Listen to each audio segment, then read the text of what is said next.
I am so excited today to welcome to the Mindful Mutiny podcast, Dr. Chris Becker.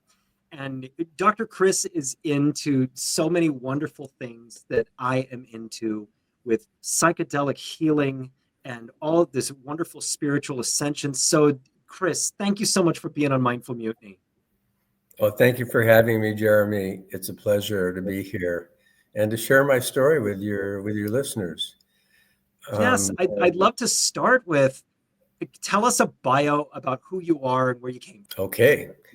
I am 73 years old. You can see some white hair. I'm a trained scientist. Uh, I have a PhD from UC Berkeley in chemistry. I did chemistry for about 40 years, a 40-year career. And of course, I'm not here to talk about chemistry in the kind of professional world that I worked in, but it can maybe a different kind of chemistry. But the reason I'm here and the reason I wrote a couple books is about healing and then spiritual growth after that. The target really was healing. And for me, it started with a bump in the road. I was drinking. I had developmental trauma, which maybe your viewers are aware of what that is. My childhood was tough, and I can talk more about that. I have nothing to hide. But just to start there, I had developmental trauma, and I carried a lot of discomfort and pain inside, and I had various manifestations of that pain. The most obvious one was drinking alcohol. I was a functional drinker. I drank in the evening. I had a good career. I was functional daytime. In the evening, I would mostly drink a bottle of wine would be kind of the obvious symptom. Well, when I retired, one day I was with my brother and he said to me, "Hey, why don't you quit drinking?" And so that was a bump in the road for me. A lot of people have a so-called bump in the road. You know, somebody dies, they lose their job or whatever. For me, the bump in the road was my brother saying, "Hey, why don't you quit drinking?" I've got a question for you. Along the way, you develop a habit, and oftentimes the people who develop this drinking habit are people who are trying to escape from some level of pain, and there's an awareness that the person who is drinking has that there is pain there, and that the alcohol is the medicine to numb that.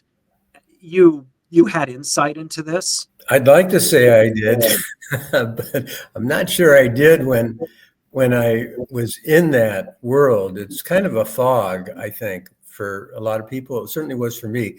I remember going to an annual physical with my physician. I was pretty honest about how much I was drinking. Every year, it seemed like she would ask me, why do you drink so much? And I would say, I like it. And in some way, that was a truthful answer. It's also a kind of misguided or unaware answer too.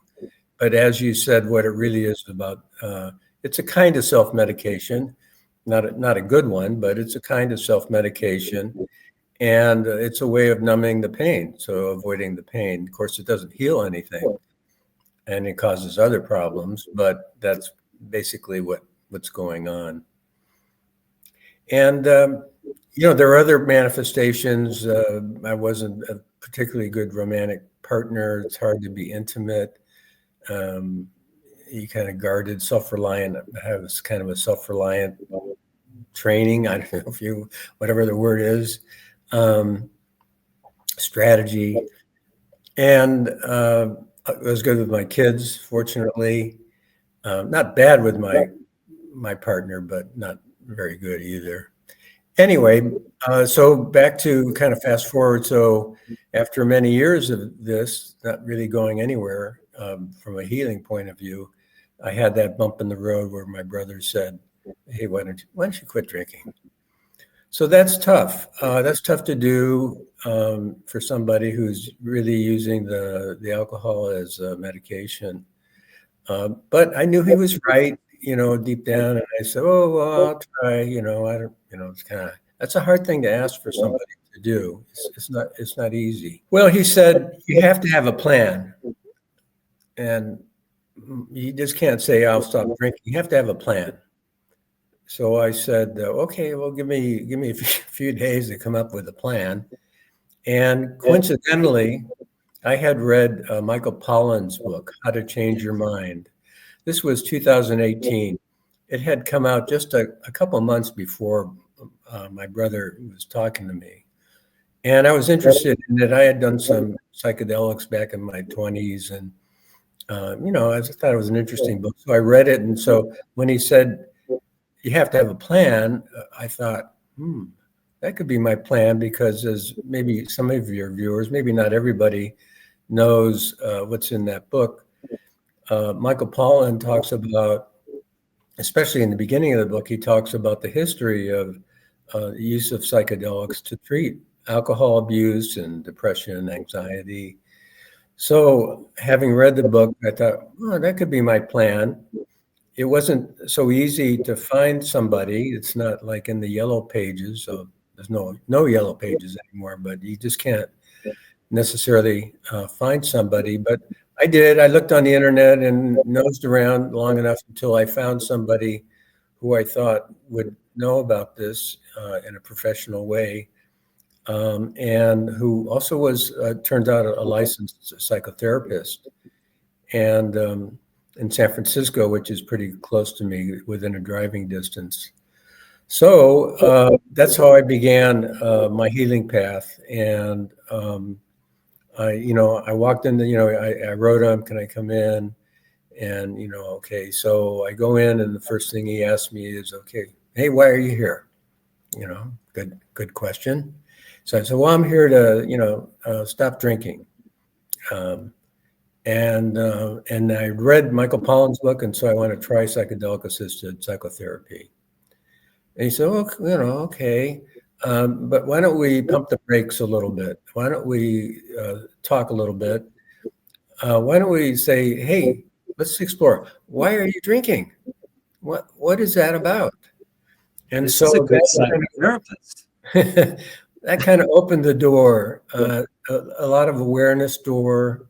About, we got into my childhood, which I kind of knew, but it's with a well-trained therapist, it's very helpful to kind of open that door and kind of get a better understanding of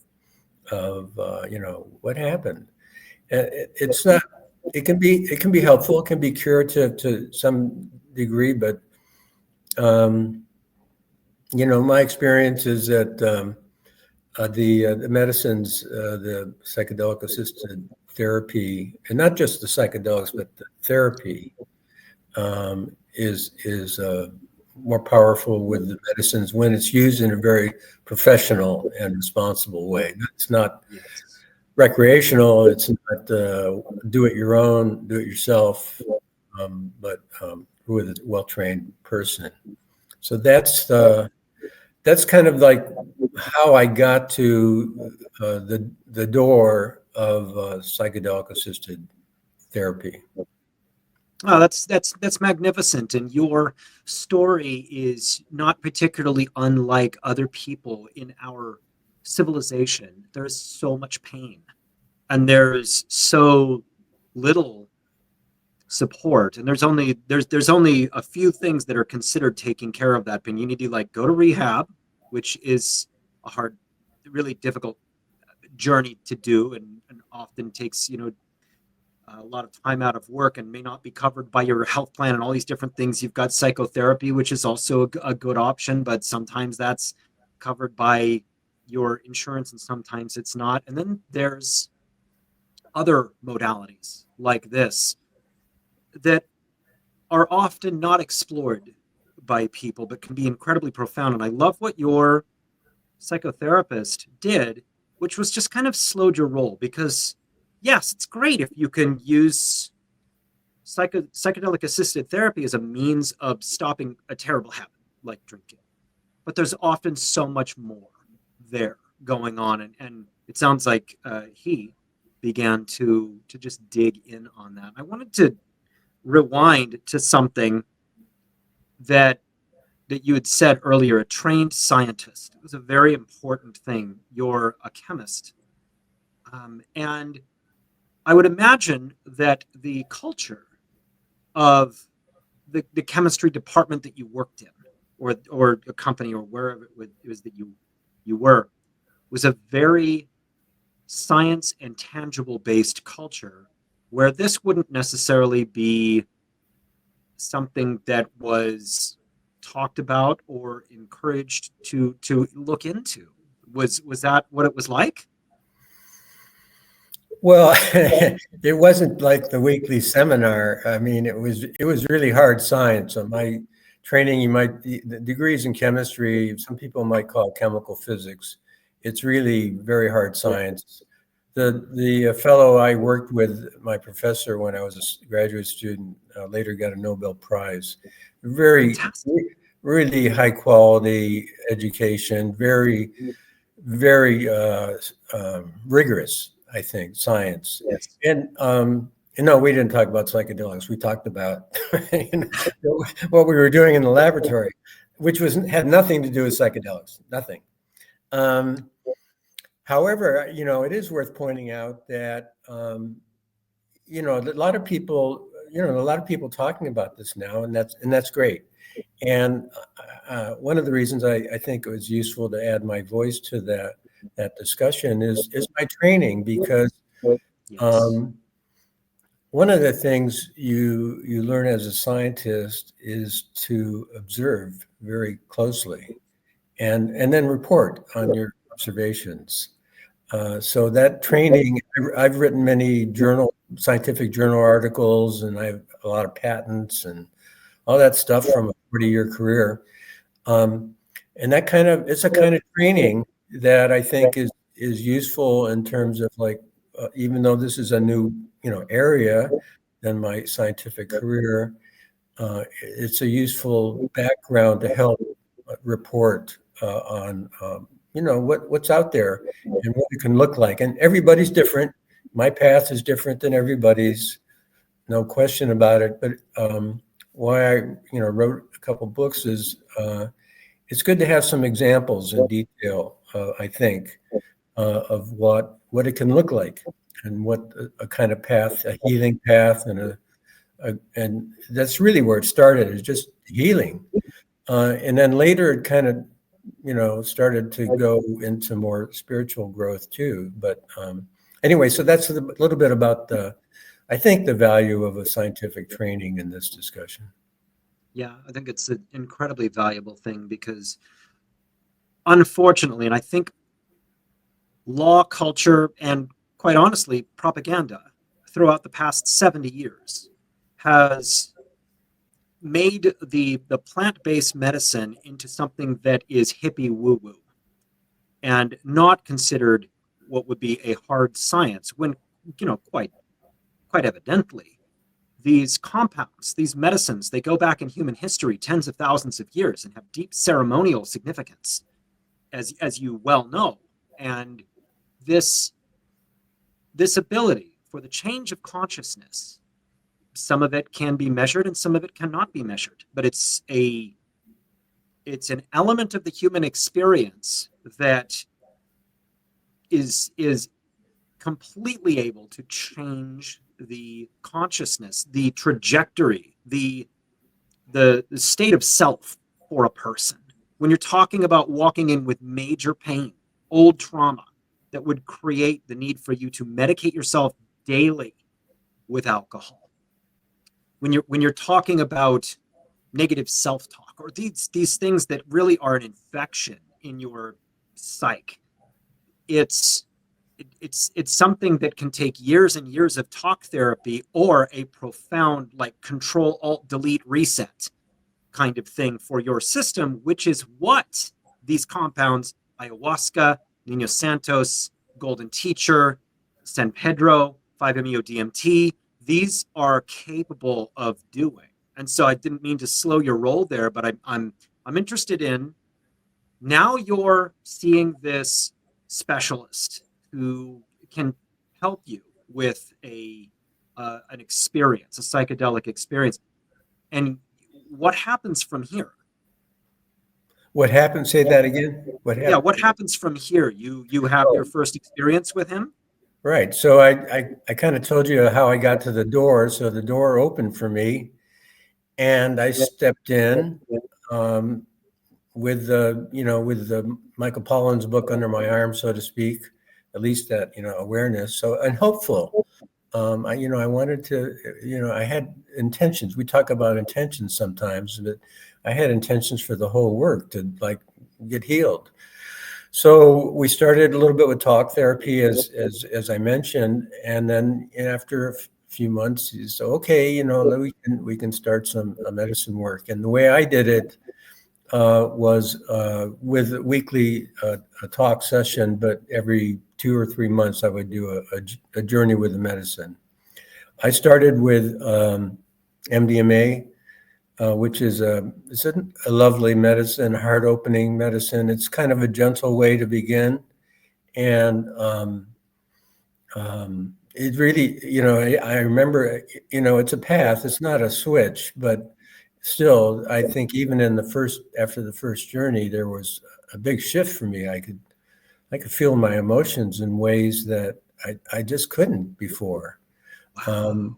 So I had a couple MDMA journeys, again with weekly talk, like an hourly talk with my therapist who was trained in Hakomi style psychotherapy, the one style, and after a couple of MDMA sessions, I started to do some psilocybin mushroom journeys as part of the process, the healing process.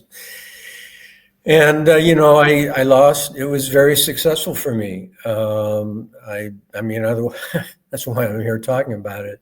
I think you want to say that psychedelics isn't for everybody. I'm not trying to say that.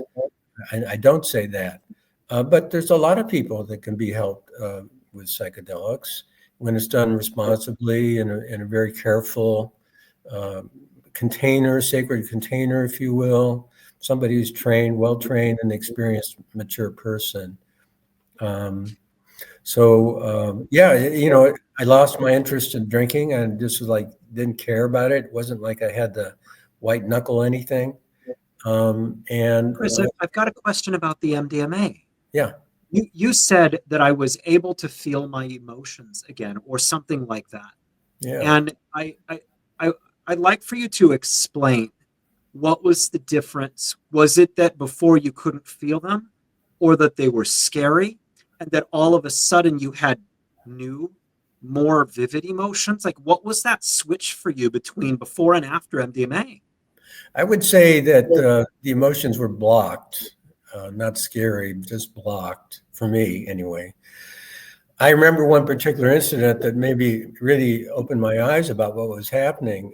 It was after my first MDMA journey. There was a movie on the TV, or a show, I don't remember exactly what it was, but there was a part of the show that, was kind of, I wouldn't say a tearjerker, but it was, an emotional part of the movie. And I remember some tears coming down for me. And then I realized, oh, that didn't happen before.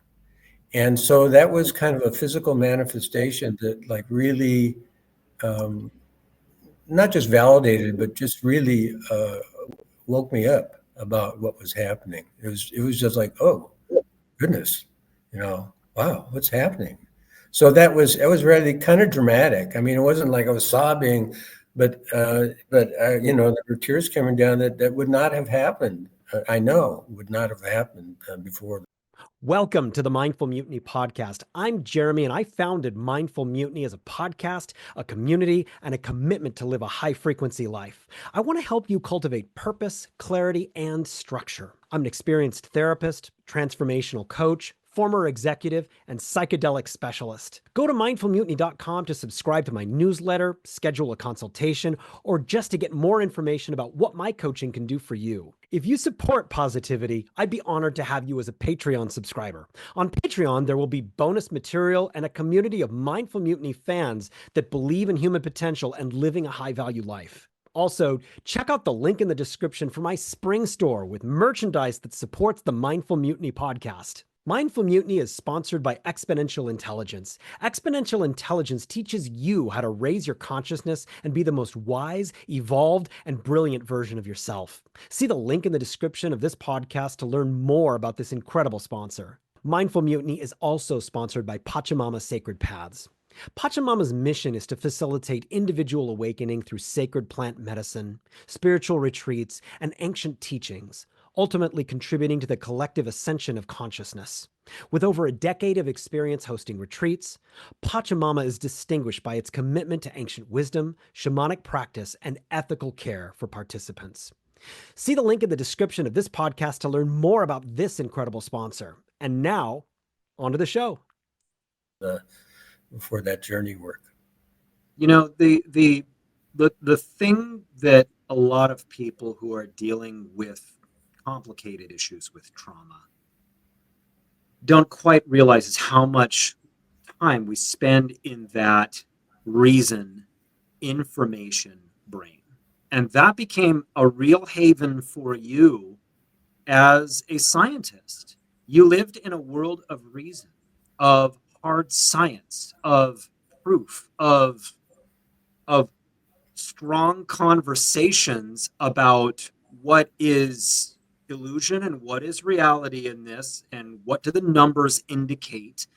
A real world of academics, a world of intellection, all right? And what can happen, whether or not you are a person of academia, is that if you live too far into that world of reason and information and that world, that you can get separated from your heart, that you live too far into, you know, what is a masculine reason brain, that you leave behind the emotion.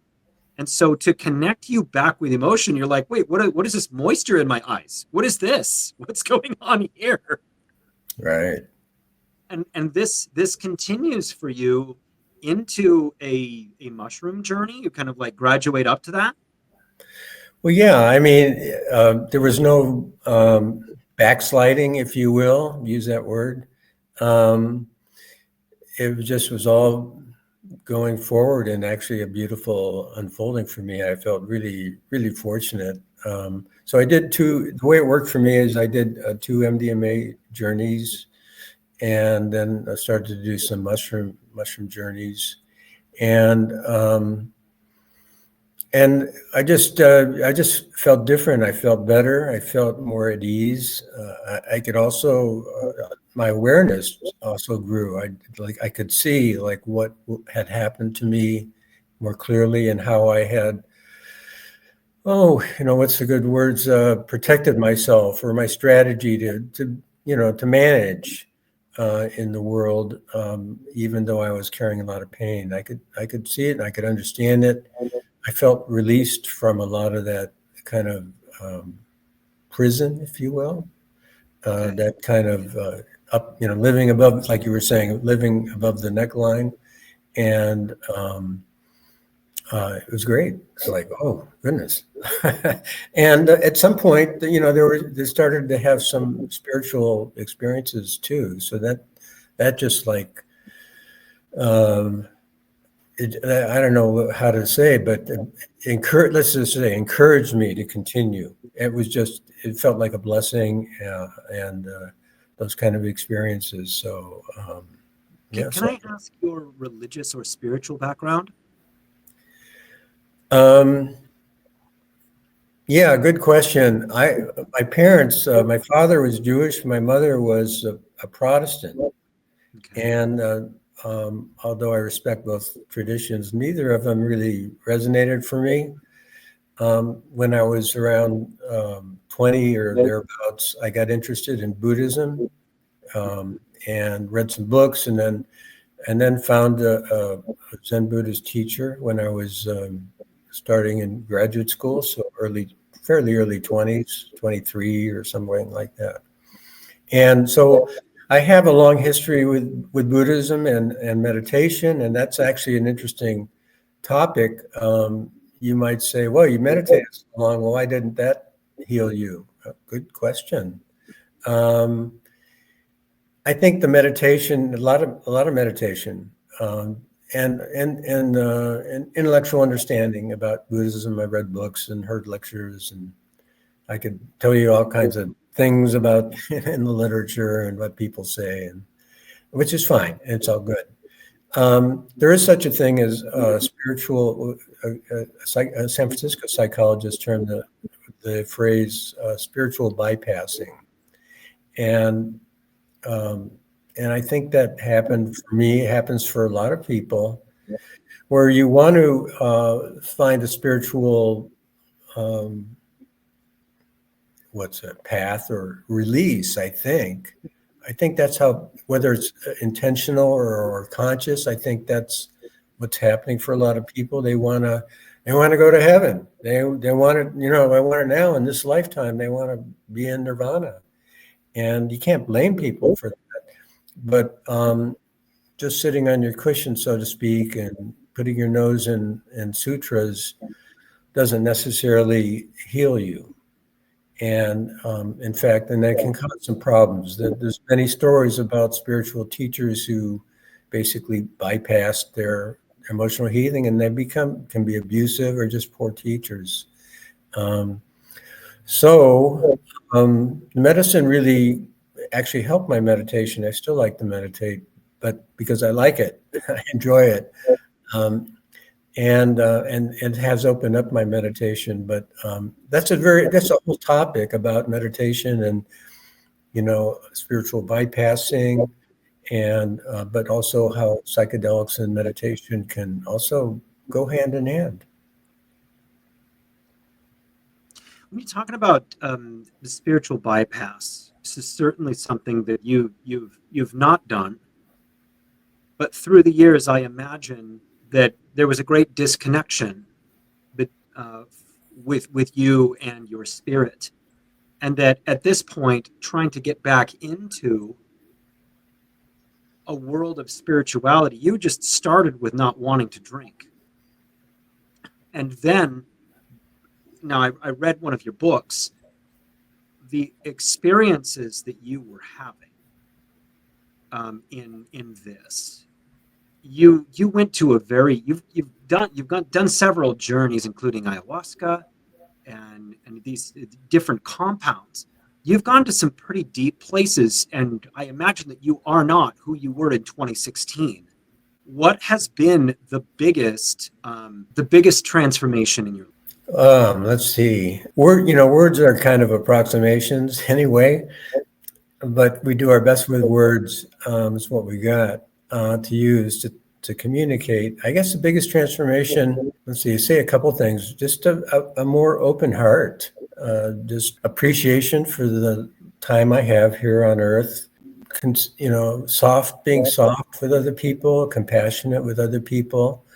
Even though like Buddhists are always talking about compassion, if your heart isn't really open, it's hard to really do much of a good job with it. And then the appreciation for the spiritual aspect of the world, to kind of realize that this is we talk about earth and people talk about rocks and birds and trees and but it's all spiritual. That's my experience after doing a lot of this work. This is a spiritual experience in the body. It's easy to say that, but it's a different thing to experience it. So it's been just a whole different worldview, but not just a worldview intellectually, but from experiential and heart-opening point of view. So it's been a transformation for me in the way I walk this earth. When did you let go of the pain from your childhood? Oh, I think it's not like necessarily one journey, but I'd say, after about a year and a half into the work, it was, trauma is, you can't undo history, right? And so it's a wound. People talk about wounding. And so if you have a wound like on your flesh, you cut yourself with a knife or whatever, there's a scar there. It can heal, but there's a scar there. And I think that's not a bad metaphor for psychological wounding. There's a history there, but at some point it heals.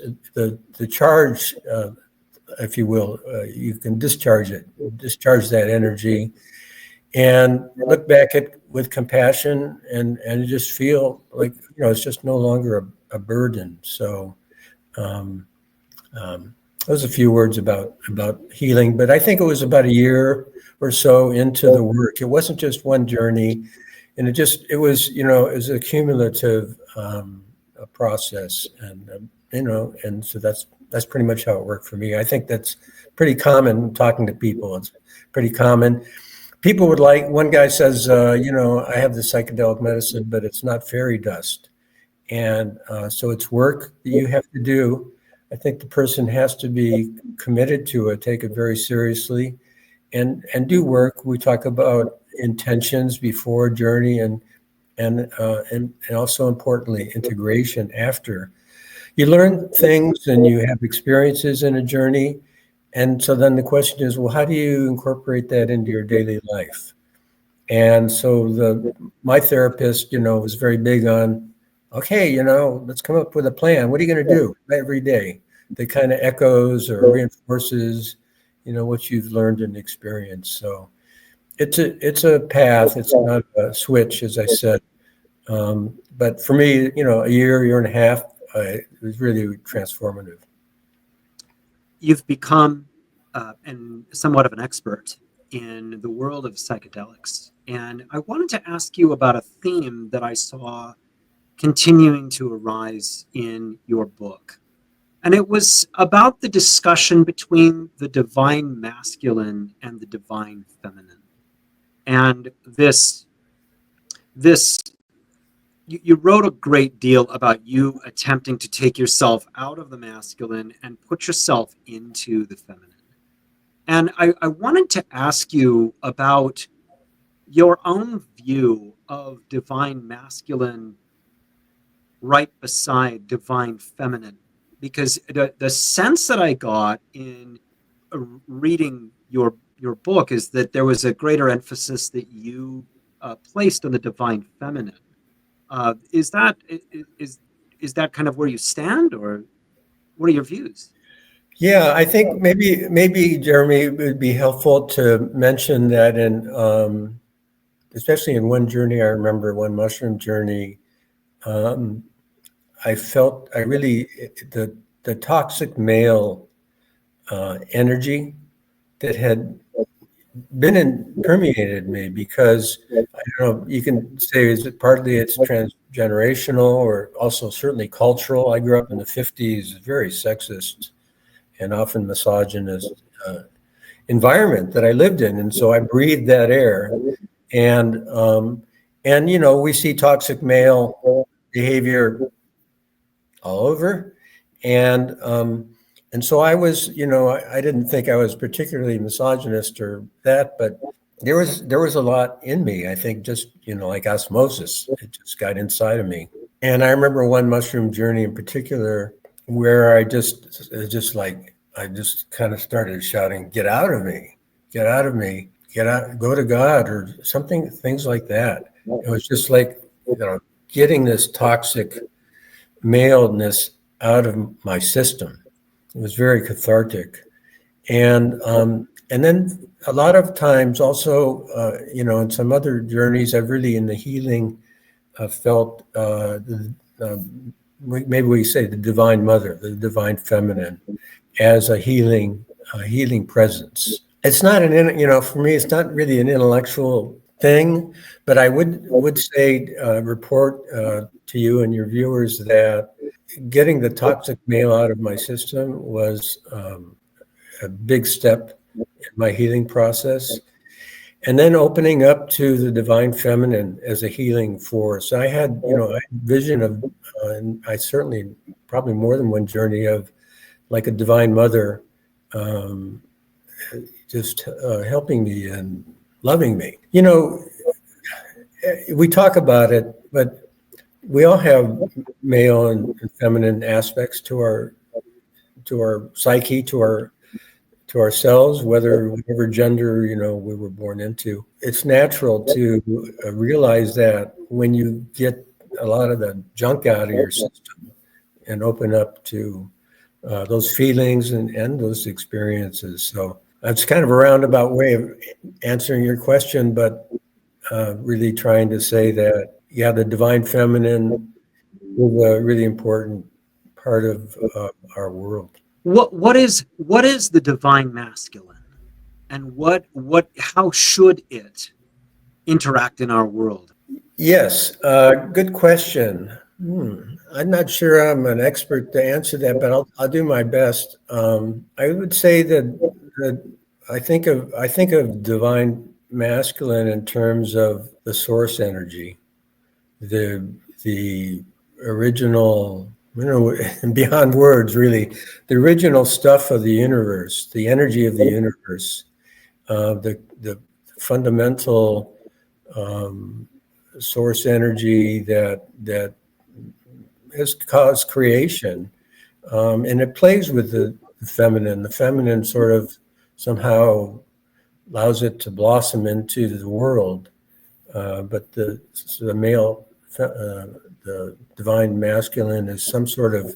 It's kind of like the analogy or metaphor would be like the sun. The sun's energy is what drives everything here. And then we have Mother Earth, which is, the giver of life. So I think that's a good, metaphor for the spiritual aspects of the masculine and feminine.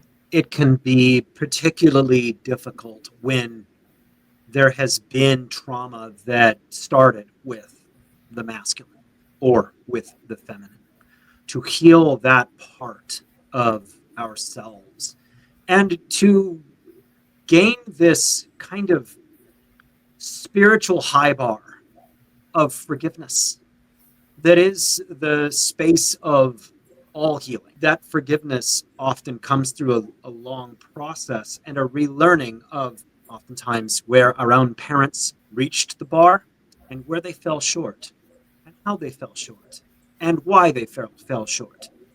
And learning that and humanizing them is a huge part of this path that I'm glad that you talk about this in terms of there were many different healing plant-based medicine experiences that you had that built you to the point where you were really healing inside your heart from old trauma, and that it's not just a one and done sort of thing. It's not a Saturday and then all of a sudden you're good. It's a process. There's a lot of work involved. It's and you graduated into moving into ayahuasca retreats and doing more of the plant-based medicine and becoming more educated in all of this. And are you still in Berkeley? Yeah, I'm in Berkeley. Yeah. Yeah, and Berkeley, Oakland, San Francisco is quite an active community in this space, and really, honestly, always has been. Mm-hmm. And so, with the medicine, what is it that you're ongoingly doing with the medicine? Yeah, I mean, I still take journeys periodically, maybe a few times a year, with a guide. I don't do it by myself. Even though I'm experienced, it's just not something I don't even think about doing that. It's such a beautiful thing to work with a person, to have that safe container, and it's really the right way to journey, because you can relax not just your body but your psyche, your heart, when you're being taken care of and safe. So it's really the right thing to do. So I still do that, and it's more spiritual, but there's always some healing, a little bit more healing that can always happen, some softening, some more softening, and But their spiritual experiences can be profound. They, yeah, you can go to places, at least some people do, and I can report that for myself. Go to places that I had no idea of what was out there, and I know I'm only have tasted a drop in the bucket, but still I'm very grateful for understanding, and at least to some level, and experience to some level. There's a there's a not just that there is a spiritual world, but we're in it, and that it's vast and profound and multi-layered and way beyond, I think, what most humans in the human body are able to, I mean, we get little glimpses, little tastes, which is wonderful. And, but but you certainly can sense the enormity of the spiritual world. And it's a mystery. I mean, it's a mystery to us because there's only so much we can understand in our human form, but it's wonderful to have that taste, that experience. How has your relationship with your family changed since you began this journey? There's I've always had a good relationship with my kids. Somehow, intuitively, when I was raising them, I understood that I had to do things differently than what I had experienced. It was just sort of maybe a gift of the Divine Mother. I'm not sure, but I knew I had to love them and care for them. And could I have done better? Yeah, I'm sure I could have done better. But there's no question. So I've always had a good relationship with my kids, but I would say it's actually improved. We're very close, loving. I'm very friends with my ex-wife. We're friendly and see each other. We're both pretty close geographically. See each other at like my daughter's place, and so that's changed. But I really am so glad that I didn't carry, or I don't know quite how to say how it happened, because there are parents that are terrible to their kids, and we hear many stories about that, and it was not good for me. In my case, it was more neglect. Sometimes I say my mother was like wallpaper. She was there, but nothing happening. There was no emotion. There was no affection. And the kids need affection. My father was pretty much AWOL for the most part. He had a good heart, but I think he felt like, he just wasn't physically there that much. So it's tough. That's a tough thing for a kid. Anyway, so a little bit about my wounding, but somehow I just intuitively and somehow found a way to love my kids when they were young. And I'm so glad that I was able to manage that. How do people get in touch with you? They can get in touch with me through a website. I have a website. It's chrisbecker.org. So Chris Becker, just one word, CHRISBECKER.org. And through that website, they can get in touch with me, or they can see the books I wrote. And there's some blog there, so I wrote some essays that are up there. They can get a sense of my writing by just reading some of those blogs that are up on the website.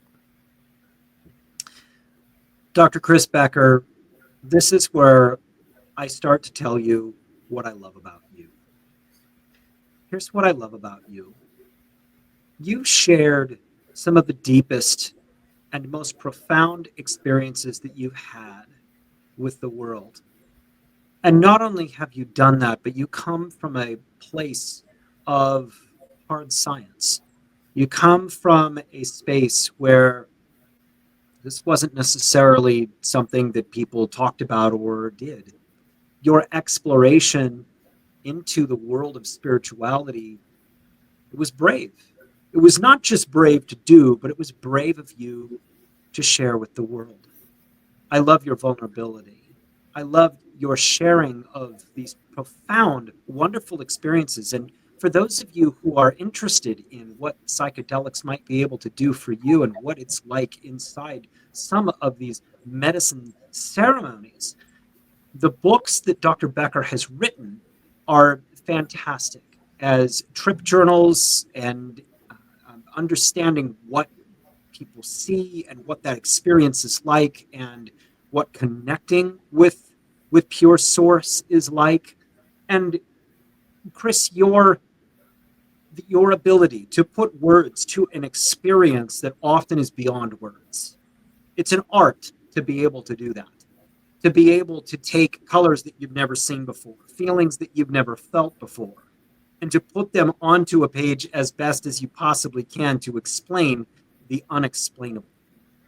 I love your kindness, and I love so much your journey of healing that took you from pain, that took you from destroying your life, destroying your beautiful life force in you, destroying your days, destroying your relationships, into growing and getting yourself really, truly healed and in touch with the things in your life that you had avoided for a really long time very successfully.